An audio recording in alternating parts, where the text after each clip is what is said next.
அதிகாரம் 26. அறுவடை காணிக்கைகள்.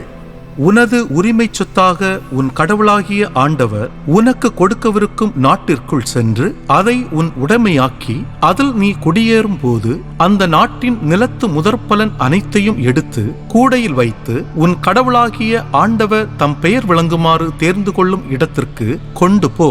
அன்றைய நாளில் அங்கு பணியில் இருக்கும் குருவிடம் சென்று அவரை நோக்கி, எங்களுக்கு கொடுப்பதாக எங்கள் மூதாதையருக்கு ஆண்டவர் ஆணையிட்டு கூறிய நாட்டில் வந்து சேர்ந்துள்ளேன் என எம் கடவுளாகிய ஆண்டவர் முன் இன்று அறிக்கையிடுகிறேன் என்று சொல். அப்போது குரு அந்த கூடையை உன் கையிலிருந்து எடுத்து அதை உன் கடவுளாகிய ஆண்டவரது பலிபீடத்தின் முன் வைப்பார். நீ உன் கடவுளாகிய ஆண்டவர் முன்னிலையில் அறிக்கையிட்டு கூற வேண்டியது, புலம்பெயர்ந்த அரமேயரான என் தந்தை எகிப்து நாட்டுக்கு இறங்கி சென்றார். அங்கு மக்கள் சிலருடன் அந்நியராயிருந்தார். ஆனால் அங்கேயே பெரிய வலிமை மிகு திரளான மக்களினத்தை கொண்டவர். ஆனால் எகிப்தியர் எங்களை ஒடுக்கினர், துன்புறுத்தினர், கடினமான அடிமை வேலைகளை எங்கள் மீது சுமத்தினர். அப்போது நாங்கள் எங்கள் மூதாதையரின் கடவுளாகிய ஆண்டவரை நோக்கி குரல் எழுப்பினோம். ஆண்டவரும் எங்கள் குரலை கேட்டார். எங்களுடைய துன்பத்தையும் வருத்தத்தையும் அவதியையும் கண்டார். தம் வலிய கையாலும்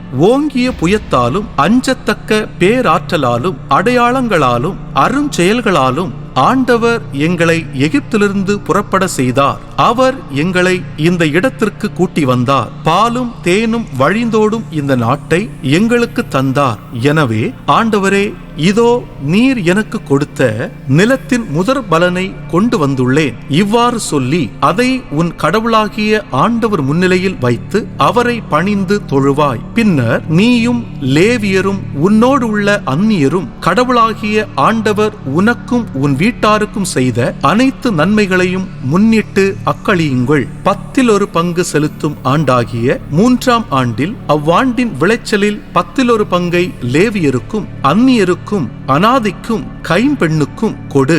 அதனால் அவர்கள் உன் வாயில்களுக்குள்ளே உண்டு நிறைவடைவார்கள். அதன்பின் நீ உன் கடவுளாகிய ஆண்டவர் முன்னிலையில் அறிவிக்க வேண்டியது, நீர் எனக்கு கட்டளையிட்ட அனைத்து கட்டளைகளின்படி தூய பகுதியை என் வீட்டிலிருந்து எடுத்து லேவியருக்கும் அந்நியருக்கும் அனாதைக்கும் கைம்பெண்ணுக்கும் கொடுத்துள்ளேன். உம் கட்டளைகளை நான் மீறவில்லை, அவற்றை நான் மறக்கவும் இல்லை.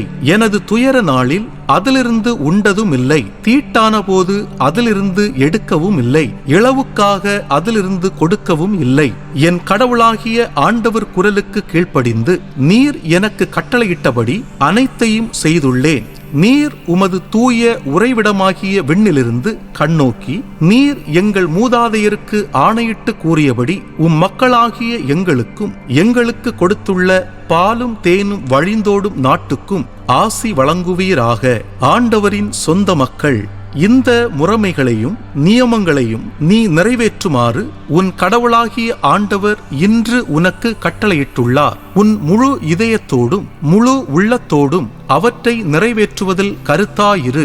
ஆண்டவரை உன் கடவுளாய் ஏற்பதாகவும் அவர் உனக்கு கடவுளாய் இருப்பார் என்றும் நீ அவருடைய வழிகளில் நடப்பதாகவும் அவருடைய நியமங்களையும் கட்டளைகளையும் முறைமைகளையும் கடைபிடிப்பதாகவும் அவர் குரலுக்கு செவி கொடுப்பதாகவும் இன்று நீ அவருக்கு வாக்களித்துள்ளாய். நீ அவருடைய கட்டளைகளை கடைபிடிப்பதில் கருத்தாயிருந்தால் அவர் கூறியபடியே நீ அவருக்கு சொந்தமான மக்களினமாய் இருப்பாய் என்றும் தாம் உருவாக்கிய எல்லா மக்களினங்களிலும் புகழிலும் பெயரிலும் மாட்சியிலும் உன்னையே அவர் உயர்த்துவார் என்றும் அதனால் உன் கடவுளாகிய ஆண்டவரின் தூய மக்களினமாய் நீ இருப்பாய் என்றும் ஆண்டவர் இன்று உனக்கு வாக்களித்துள்ளார்.